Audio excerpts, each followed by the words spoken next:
जला देता है, खत्म कर देता है। उसकी जो दिव्य प्रकाश है उसके पास, उसके जरिए नाम दान जपाते समय हमारे संचित कर्मों के ढेर को, स्टोर हाउस ऑफ कर्मा को समाप्त कर देता है। जन्म जन्म के जो कर्म है वो सदगुरु की ज्योति से जल जाती है, खत्म हो जाती है। तो कह रहे कबीर साहब जी महाराज कि जब हमें प्रकाश मिलेगा तो क्या होगा हमारे अंदर, वो उस प्रकाश में से ही 4 वेद, 6 शास्त्र, 18 पुराण, 9 व्याकरण, जितना भी संसार में ज्ञान है, इस सृष्टि को चलाने का, संचालन करने का, नष्ट करने का, सब कुछ उसके भीतर ही मौजूद है, उस दिव्य प्रकाश के अंदर मौजूद है। वहीं से ये लिखे गए। तो कह रहे हैं कि ज्ञान की आग लगी घट भीतर, कि जब हमारे अंदर वो अग्नि जैसा प्रकाश हमको दिखाई दे, अग्नि के रंग में, आपने देखा वो आग जलती है, प्रकाश तो हमारे अंदर कई तरह का आएगा, लेकिन जब हमारे अंदर अग्नि रूपी प्रकाश दिखाई देगा, आग जैसे जलती है इस रंग का, तो यही बात यहाँ समझा रहे हैं कबीर साहब जी महाराज। आगे वो कह रहे हैं कि 3 धार वहां बहे त्रिवेणी। अब ये हम सिर्फ 10वें द्वार पर ही बैठे हैं। कबीर साहब इस समय 10वें द्वार का ही वर्णन कर रहे हैं। अब वो आगे बढ़ रहे हैं, क्या कह रहे हैं, 10वें द्वार से आगे क्या होगा, तृप्ति। आप भाई बहन, सत्संगी भाई बहन समझते होंगे, तृप्ति ना समझते हो तो देखिए, जहां आपके बाल उगते हैं, हम सबके बाल जहां से उगते हैं, ये तृप्ति स्थान है हमारे शरीर में। और इस तृप्ति पर ब्रह्मा, विष्णु, महेश, आदि शक्ति सभी का वास है। और तृप्ति पर हमारे सदगुरु के चरण कमल है। अब समझ लीजिए कि सतगुरु कितना बड़ा है कि तृप्ति पर, अष्ट कमल पर, 8वें कमल पर तो उसके चरण कमल है। ऊपर 4 स्टेशन ऊपर उसका शरीर है सदगुरु का। कितना बड़ा शरीर हो सकता है ये हम अंदाजा नहीं लगा सकते। तो यहाँ पर वो कबीर साहब जी महाराज कह रहे हैं कि 3 धार वहां बहे त्रिवेणी। जब तृप्ति पर हम पहुंचेंगे तो वहां गंगा, यमुना, सरस्वती, ये तीनों नदियां बहती हुई अमृत धार से, जिसमें अमृत धार बहती है। हम लोग गंगा नहाने जाते हैं, क्यों जाते हैं कि पाप कट जाते हैं। भाई इस गंगा से पाप नहीं कटेंगे हमारे, हम तृप्ति की गंगा में नहाएंगे तब जाकर हमारे पाप समाप्त होंगे। वहां संगम है 3 नदियों का, गंगा, जमुना, सरस्वती, तीनों नदियों का तृप्ति पर संगम है। ये प्रभु के घर से आई हुई है। वहां अमृत की धार तीनों में चलती है और वो नीचे की ओर आती है हमारी ओर। वो चौथी धार मिलकर, ये तीनों नदियां मिलकर एक चौथी धार बनाती हैं जो संसार में उतरती है, जो हम सब में मौजूद है। वही धार से हमारा जीवन चल रहा है। गंगा, जमुना, सरस्वती तीनों नदियां एक होकर नीचे उतरती हैं, उससे ये सारा संसार चलता है। तो वहां जब हम तृप्ति पर पहुंचेंगे तो कबीर साहब जी महाराज ने भी कहा है, हमारे सदगुरु भी बताते हैं कि तृप्ति पर एक ऐसा स्थान है कि बड़े बड़े ऋषि मुनि, बड़े बड़े महात्मा वहां से या तो लौट आए या फिर फंस गए। वहां वही निकल सकता है जो पूरे सदगुरु का लाल है, क्योंकि पूरे सदगुरु, या सदगुरु तो सब लिख लेते हैं लेकिन आना जाना कहीं नहीं है। जमीन से ऊपर नहीं उठे और गुरु लिखना शुरू कर दिया। लाखों चेला बना लिए, करोड़ों चेला बना लिए, करोड़ों के व्यापार हो रहे हैं और वो गुरु बन रहे हैं। जमीन से उठ नहीं पाए। जो जमीन से नहीं उठ पाया वो चेला को कहां उठा ले जाएगा। तो भाइयों बहनों, सदगुरु बताते हैं कि जहाँ तृप्ति का स्थान है, जहाँ पर हमारे सदगुरु के चरण कमल हैं, वहाँ एक प्लस का निशान होता है। प्लस का निशान आपने डॉक्टरों के यहाँ देखा होगा। डॉक्टरों के यहाँ एक प्लस का निशान लगा होता है। क्या है वो?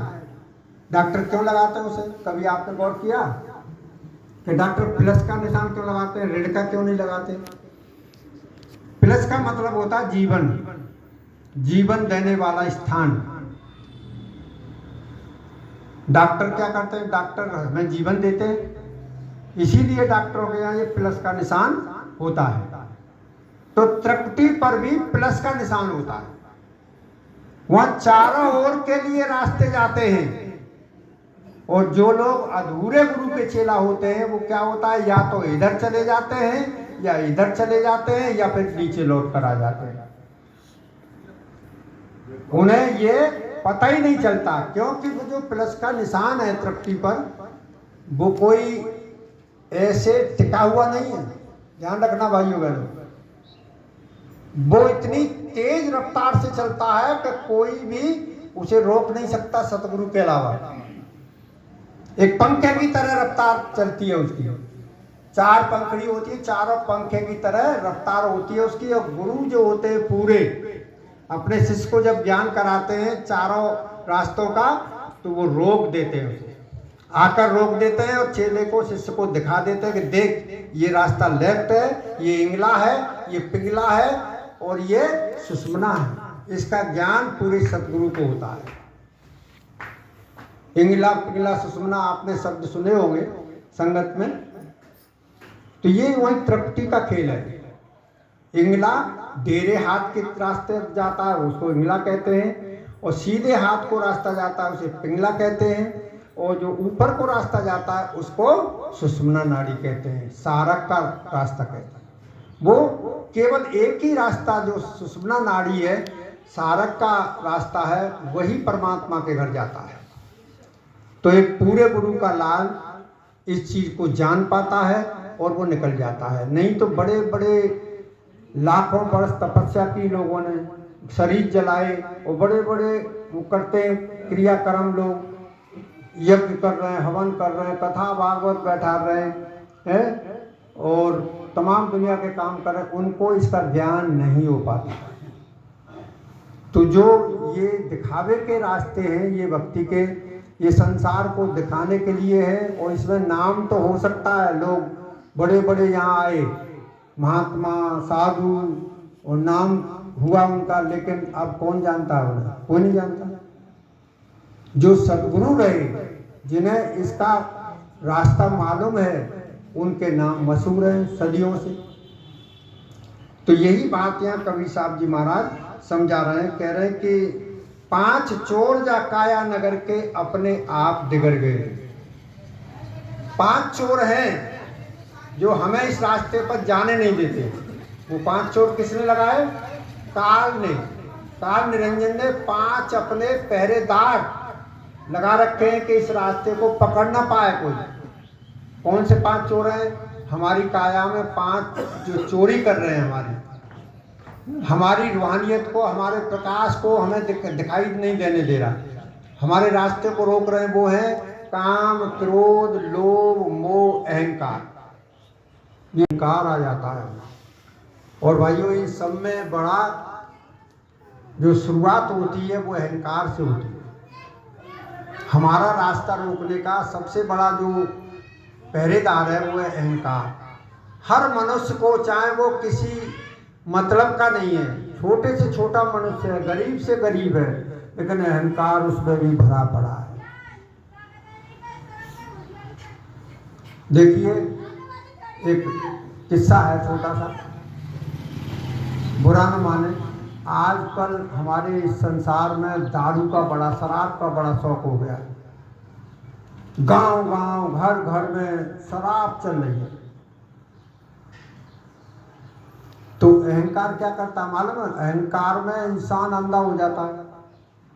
अहंकार के कारण एक क्रोध पैदा होता है, क्रोध में भी अंधा होता है इंसान। तो एक शराबी था,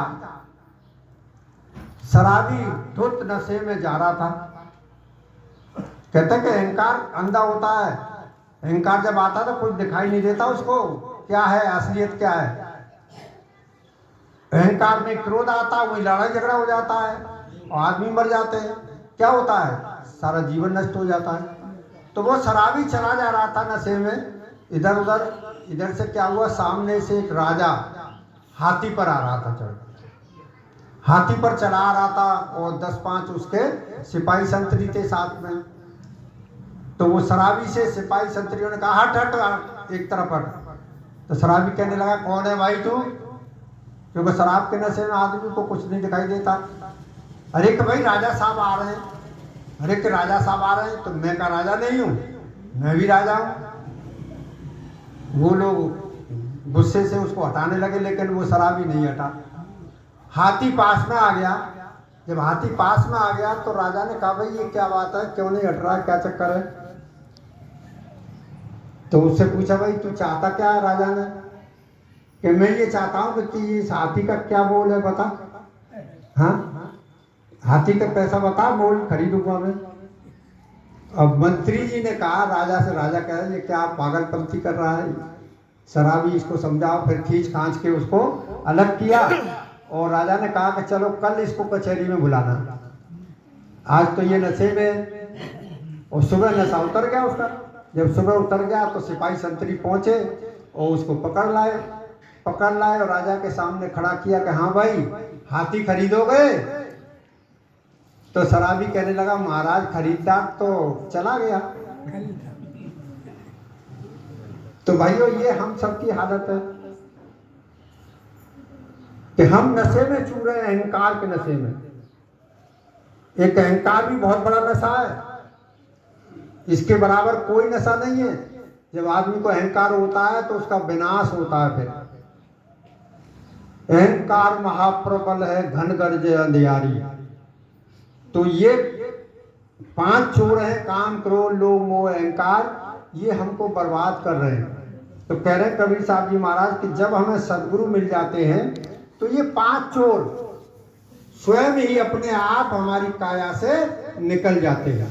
धीरे धीरे करके इन पर हमारे सदगुरु कब्जा कर लेते हैं और एक अच्छा सत्संगी की कोई इच्छा नहीं होती, काम हट गया उसका, इच्छाएं हट गई, वासना हट गई, उसकी इच्छाएं मर जाती हैं, वो जो मिल रहा है उसी में संतुष्ट हो जाता है। जब इच्छाएं मर जाती हैं तो क्रोध नहीं आएगा उसको। क्रोध कब आता है, जब हमारी इच्छा पूर्ति नहीं होती, हम जो चाहते थे वो नहीं हो रहा, तो क्रोध आ जाता है। फिर उसका लोभ भी हट जाता है। एक अच्छा सत्संगी अपने सदगुरु की सेवा करने के लिए या दान धर्म करने के लिए, धर्म के रास्ते पर चलने के लिए लोभी नहीं होता। वो दिल खोल कर पैसा खर्च करता है, और दिल खोल कर जो पैसा खर्च करता है, हम कहते हैं कि भक्ति पैसे से नहीं होती। भाइयों बिना पैसे के भी नहीं होती है, खाली पीली भक्ति भी नहीं होती है। खाली पीली कौन मानेगा भाई। अब तो हमने 10 आदमी बुला लिए कि सत्संग सुनो साहब, अब वो भूखे प्यासे बैठे हैं बेचारे, उनके लिए ये भी नहीं है कि हम 2 रोटी दाल रोटी भी दे दें तो वो कल आ जाएंगे, नहीं आएंगे। तो उसमें खर्च होगा कि नहीं दाल रोटी में, या हम कुछ प्रसाद बांटेंगे उसमें 100-50 रुपये कुछ तो खर्च होंगे। हम चाहते हैं कि फ्री में जो है, फ्री में कितने दिन चलेगा आदमी। तो भाइयों बहनों भक्ति का मार्ग कुछ खर्चा भी चाहता है। तो जो सत्संगी होता है वास्तव में समझता है, जिसकी समझ ठीक हो जाती है, वो लोभी नहीं रहता, सत्संग के मामले में खुलकर खर्च करता है, तो लोभ खत्म हो जाता है। फिर मोह, जब एक सत्संगी को समझ ठीक हो जाती है और रास्ता मिलने लगता है और उसको ज्ञान होने लगता है, तो उसका मोह भंग हो जाता है परिवार से, नाते रिश्तेदारों से। क्यों, पहले तो वो अज्ञानता में था, लेकिन जब उसे ज्ञान होता है तो जब उस पर उसने सबका साथ दिया, हर मुसीबत में सबके साथ खड़ा रहा, लेकिन जब उस पर मुसीबत आई तो लोगों ने साथ छोड़ दिया, कोई नहीं अपना हुआ। तो फिर उसकी समझ में ये भी आ जाता है कि मेरा कोई अपना नहीं है, तो उसका मोह भंग हो जाता है। उसका फिर ध्यान कहाँ लगता है? परमात्मा से, कि परमात्मा तू ही मेरा है। और नहीं तो हम लोग उसी में लगे रहते हैं, ये मेरा मेरा, बेटा मेरा, बिटिया मेरी, पत्नी मेरी, घर मेरा, ये संपत्ति मेरी, मेरी मेरी के चक्कर में लगे रहते हैं। जब ठीक समझ होती है, ज्ञान होता है एक सत्संगी को, तो वो इन सब से निराश हो जाता है। कुछ उसके दिमाग में ये नहीं रहता कि ये मकान मेरा है, कि दुकान मेरी है, कुछ नहीं। उसको आगे का रास्ता दिखाई देता है कि ये छोड़कर मुझे जाना है, इसमें मेरा कुछ नहीं है। तो भाइयों बहनों, यहाँ कबीर साहब यही बात समझा रहे हैं। आगे की लाइन में कह रहे हैं कि 68 तीरथ गुर चरणन में,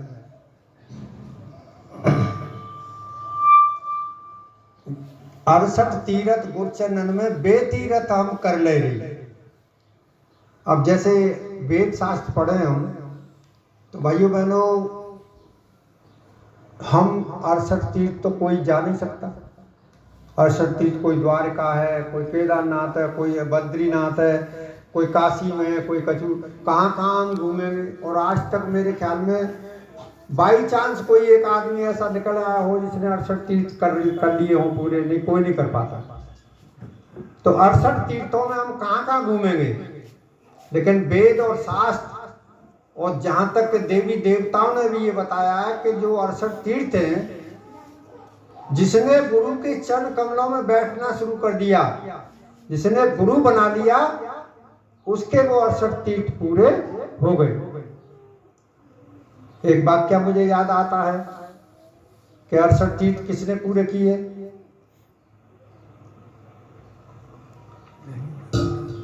देखिए, एक बार देवताओं की सभा लगी हुई थी, आपने सुना भी होगा ये किस्सा। 33 करोड़ देवताओं की सभा लगी हुई थी। तो उनमें बात होने लगी कि भाई 68 तीर्थ किसने पूरे कर लिए।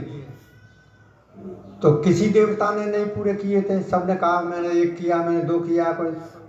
तो वहाँ भगवान शिव भी बैठे थे, पार्वती भी बैठी थी, विष्णु भगवान, महालक्ष्मी, ब्रह्मा जी सभी मौजूद थे, गणेश जी भगवान भी थे। तो देवताओं में चर्चा होने लगी कि भाई 68 तीर्थ पूरे किए जाएं। तो भगवान शिव ने कहा कि जो 68 तीर्थ सबसे पहले पूरे करके हमारे पास आ जाएगा, वो सबसे बड़ा देवता माना जाएगा, उसकी सबसे पहले पूजा होगी। तो सभी देवता अपने अपने वाहन लेकर चल पड़े। ये किस्सा तो आपने सुना ही होगा। कार्त के मोर लेके चल पड़े और अपने अपने जो भी जैसे वो थे। लेकिन गणेश जी ने विचार लगाया कि भाई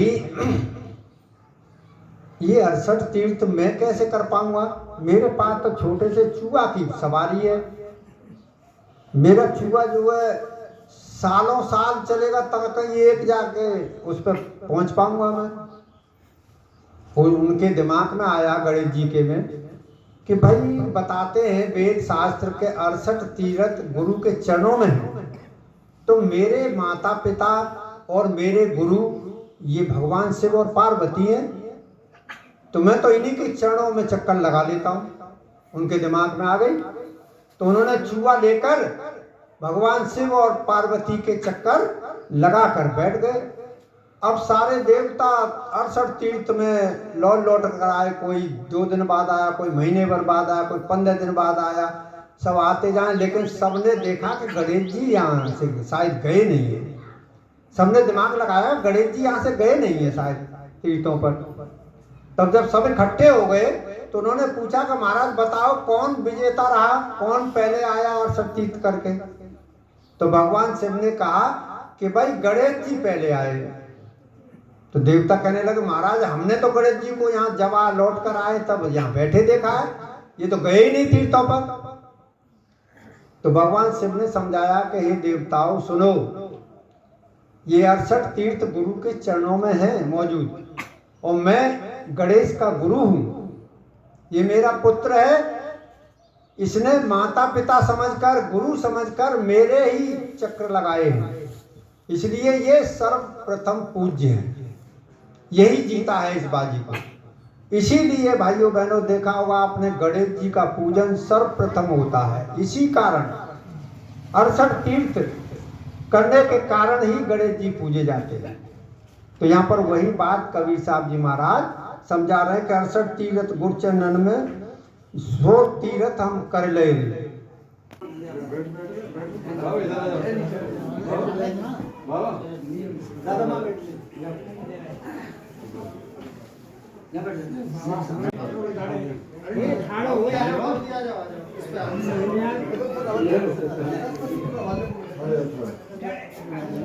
अरे आजा बाबू जी, इधर आ जाओ।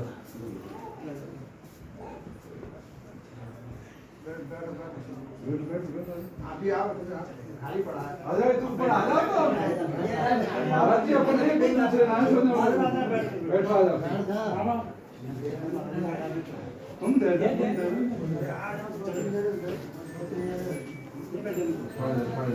अरे इधर फोटो पड़ा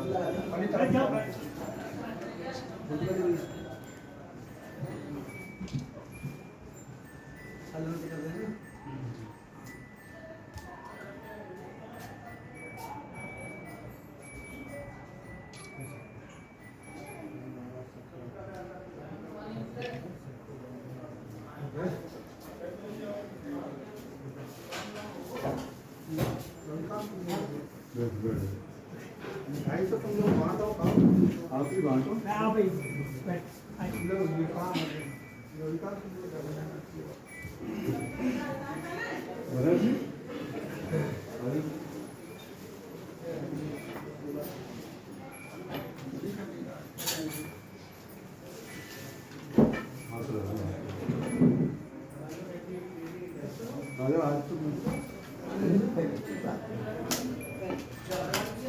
आश्रम का आया करो, लगा लेते हो कम से कम महीना में 2 महीना में एक चक्कर लगा दिया करो, जिससे ताजा बन जाया करे। पाए में का गाड़ी कर लाए, ये पैसे तो कहाँ ले जाओगे? गाड़ी में कितने 100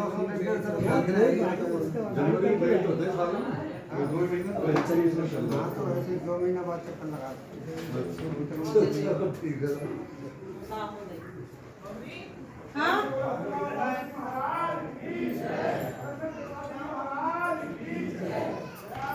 ऐसा है ना, मुलाकात होती रहती है, ताजा मुलाकात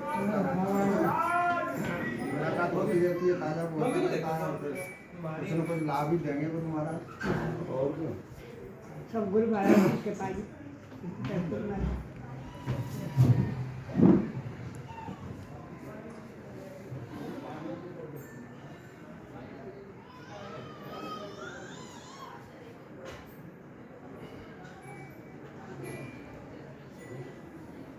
गुरु महाराज जी से नाम ले रखा है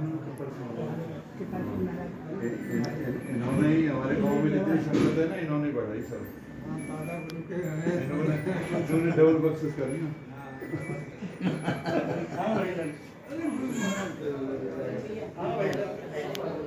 सबको प्रसाद बनाएंगे, चिंता नहीं करते हैं, अपने गुरु पूरे गुरु में मैं दावे के साथ कहता हूँ गारंटी से।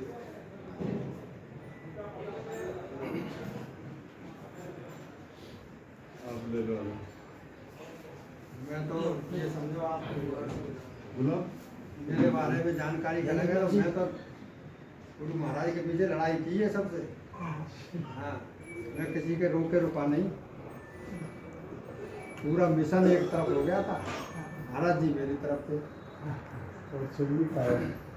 दिशा में होने चाहिए।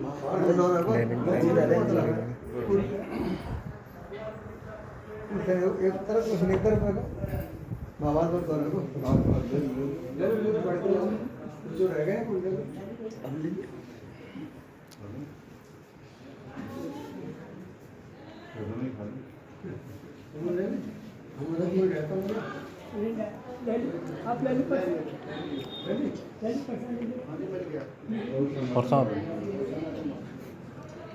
थोड़ा जाम की संगत मान दी ले